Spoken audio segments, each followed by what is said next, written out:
नमस्कार, आप देख रहे हैं इंडिया न्यूज़ 53 और आपके साथ मैं हूं फारूक। गतिविधियों की शुरुआत करेंगे हेडलाइंस से। यातायात पुलिस ने जन सहयोग से शुरू की रोड मार्किंग, सड़कों पर लगाए निशान। बहादुरपुर रोड की पुलियाएं हुई क्षतिग्रस्त, नई पुलिया बनाए जाने की उठी मांग।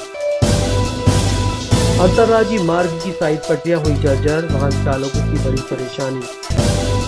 हनुमंतिया टापू के हाउस बोट हो रहे खराब, तेज हवा और पानी से हुआ नुकसान। शहर में जनसहयोग से सड़कों पर मार्किंग किए जाने का कार्य यातायात विभाग द्वारा शुरू किया गया है। शुक्रवार को नए जिला अस्पताल के सामने मार्किंग की गई। बुरहानपुर में ट्रैफिक विभाग द्वारा जनसहयोग से जहां जहां जरूरत है वहां पर रोड मार्किंग की शुरुआत की गई है। ट्रैफिक सूबेदार हेमंत कुमार पाटीदार ने बताया कि आज से हमने जनसहयोग की मदद से जिला अस्पताल के सामने वाली सड़क पर रोड मार्किंग की शुरुआत की है, क्योंकि यहाँ से जो स्पीड ब्रेकर है वो दिखाई नहीं देते हैं और इमरजेंसी पेशेंट गाड़ी में बैठा होता है, उसे परेशानियों का सामना करना पड़ता है। ट्रैफिक विभाग ने जनसहयोग की मदद से इसकी शुरुआत की है, जो जिला अस्पताल के सामने से की गई है। आगे भी शहर में जहाँ जहाँ इसकी ज़रूरत होगी इसका उपयोग किया जाएगा। जहाँ जहाँ आवश्यक है वहाँ पर रोड मार्किंग करने की शुरुआत कर रहे हैं ट्रैफिक की और टीम और जन सहयोग से जो भी लोग इसमें पार्टिसिपेट करना चाहे।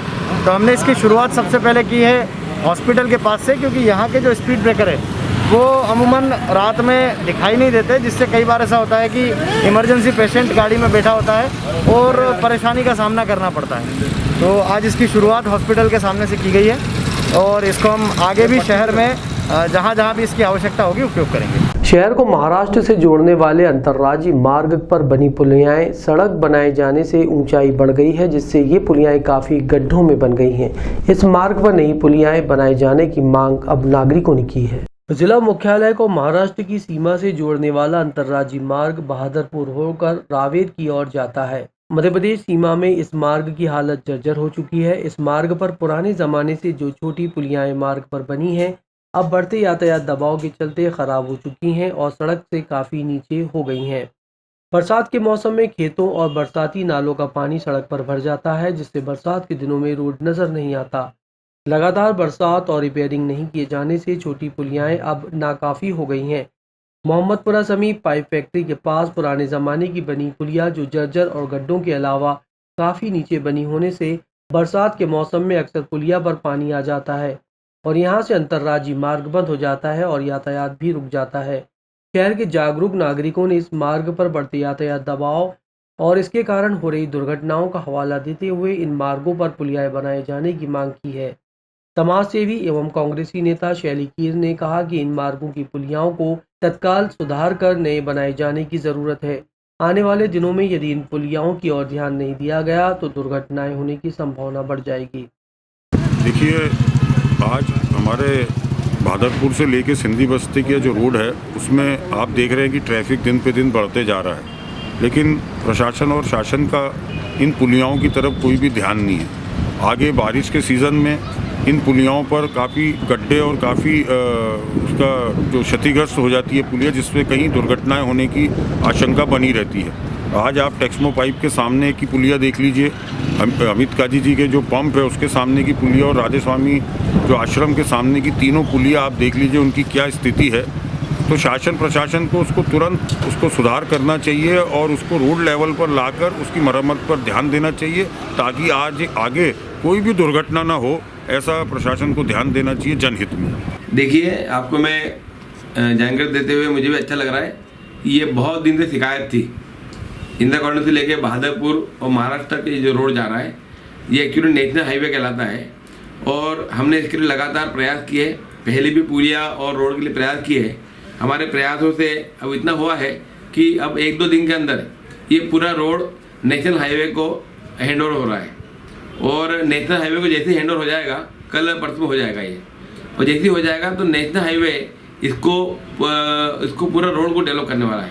इसमें बड़ी पुलियाँ बनेंगी, चौड़ा रोड बनेगा और एक खूबसूरत रास्ता यहाँ से लेकर महाराष्ट्र तक का हम बनाए जा रहे हैं और हमारी सरकार और सेंटर में हमारी सरकार है, हम लोग उसको बहुत खूबसूरती देते हुए उस रोड को बनाने की तैयारी कर रहे हैं। बहादुरपुर रोड की साइड पटरियों पर नालियां नहीं बने होने से निकासी व्यवस्था नहीं होने से रोड जर्जर हो गए हैं। अब रहवासियों ने इस रोड पर साइड पटरी बनाए जाने की मांग की है। विगत दिनों बहादुरपुर रोड पर बरसात के मौसम में कई दुर्घटनाएं रोड पर पानी भर जाने के कारण हुई हैं और कई लोग घायल होकर अस्पताल तक पहुंच चुके हैं। इस मार्ग पर रिपेयरिंग कार्य नहीं होने और रोड की साइड नालियां नहीं होने से अक्सर रोड पर पानी जमा हो जाता है। शहर के नागरिकों ने इस मार्ग पर साइड पटरी बनाए जाने और पुलिया का पुनर्निर्माण किए जाने की मांग की है। जनपद सदस्य पति डॉक्टर फिरोज बेग ने कहा कि इस मार्ग पर बरसात के मौसम में वाहन चालक फिसलकर दुर्घटनाग्रस्त हो चुके हैं, इसलिए जल्द से जल्द बहादुरपुर रोड की ओर ध्यान देकर इसके रोड की साइड पटरी बनाकर पानी की निकासी की जाए। बहुत ज़्यादा तकलीफ़ हो रही है बहादुरपुर रोड पर कि वहाँ पर जो पहले तो गड्ढे भी है और बड़ी बड़ी जो पुलियाओं की डिमांड है वहाँ बरसों से आ रही है। अभी तक पुलिया ही नहीं बनी और साइड से जो पानी है वो पूरा रोड पर आ जाता है जिससे गाड़ियाँ फिसल जाती है। अभी बीच के अंदर मैंने देखा था कि 2 बच्चे इतने खतरनाक फिसले जिसमें उनके दोनों के हड्डियाँ मतलब फ्रैक्चर हो गई है। तो ये काम होना चाहिए। बहुत टाइम हो गया है कि इस रोड के लिए जो पुलियाओं की डिमांड थी और साइड से जो नालियाँ बनना चाहिए गहरी और नालियों को मतलब अंडरग्राउंड बनना चाहिए, ये काम नहीं हो पाया है। बुरहानपुर ज़िले के अंदर जहाँ सब दूर अभी खुदा पड़ा है, 4 लाइन भी अगर लोग इस तरीके से मतलब असुरक्षित रहेंगे तो आने वाले समय के लिए हमारे जो भयंकर परिणाम देखने को मिल सकते हैं। ये जब नेशनल हाईवे डिक्लेयर हो जाएगा तो ये जो छोटी छोटी समस्याएं हैं कि बहादुरपुर में निकासी की व्यवस्था और ये सारा जब रोड बनेगा नेशनल हाईवे तो उसमें ये सारी समस्या खत्म हो जाएगी और बहादुरपुर रोड भी जो है, बहादुरपुर गांव भी जो है एक बड़े रोड पर आ जाएगा। वो उस गांव में भी एक डेवलपमेंट की संभावना बढ़ेगी। खंडवा के हनुमंतिया में जल महोत्सव के लिए हाउस बोट बुलाए गए थे, लेकिन ये हाउस बोट तेज हवाओं और पानी की लहरों से कुछ हिस्सा उनका डूबने लगा है। मध्य प्रदेश के पर्यटन स्थल खंडवा के हनुमंतिया टापू पर इंदिरा सागर बांध की झील में खड़ा हाउस बोट हवा और लहरों के थपेड़ों में डूबने की कगार पर है। ये हाउस बोट हनुमंतिया को विश्वव्यापी पर्यटन स्थल बनाने के लिए 3 साल पहले केरल से मंगवाया गया था। दूसरे जल महोत्सव के समय ये हाउस बोट हनुमंतिया टापू पर लाया गया था। ऐसे 2 हाउस बोट बुलाए गए थे। एक हाउस बोट की कीमत लगभग 1.5 करोड़ रुपए है। जब से ये हाउस बोट यहाँ लाए गए हैं तब से बहुत ही कम इनका उपयोग हो पाया है। ये हाउस बोट किनारे पर खड़े खड़े ही खराब होने लगे हैं।